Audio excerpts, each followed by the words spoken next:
বিদ্রোহীদের অভিযানে গেল বছরের ডিসেম্বরে দেশ ছেড়ে পালিয়ে যান সিরিয়ার ক্ষমতাচ্যুত প্রেসিডেন্ট বাশার আল আসাদ। সে সময় তার পাশে দাঁড়ানোর চেষ্টা করে ইরান। আসাদকে উদ্ধারে বিমানও পাঠিয়েছিল দেশটি। তবে ইরানের সেই প্রচেষ্টাকে F-16 যুদ্ধবিমান দিয়ে রুখে দেয় ইসরায়েল। ইসরায়েলের প্রধানমন্ত্রী বেনিয়ামিন নেতানিয়াহু জানান, গেল বছর ইসরায়েলি যুদ্ধবিমান সিরিয়াগামী ইরানি বিমান আটকে দিয়েছিল।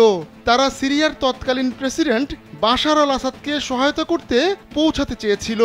জুইশ নিউজ সিন্ডিকেটের আয়োজিত এক সম্মেলনে বক্তৃতা দিতে গিয়ে নেতানিয়াহু এ তথ্য জানান। তিনি বলেন, ইরান চেয়েছিল আসাদকে রক্ষা করতে, বিশেষ করে যখন লেবাননে ইসরায়েলের সঙ্গে লড়াইয়ে প্রতিরোধ যোদ্ধারা বড় ধরনের ক্ষতির সম্মুখীন হয়েছিল। ইরান এক বা দুটি বিমান বাহিনী ডিভিশন সিরিয়ায় পাঠাতে চেয়েছিল, তবে ইসরায়েল কিছু F-16 যুদ্ধবিমান পাঠায়। এতে ওই বিমানটি ফিরে যেতে বাধ্য হয়। ওই বিমানটি দামেস্কে যাচ্ছিল। তবে এ নিয়ে বিস্তারিত কোনো তথ্য দেননি নেতানিয়াহু।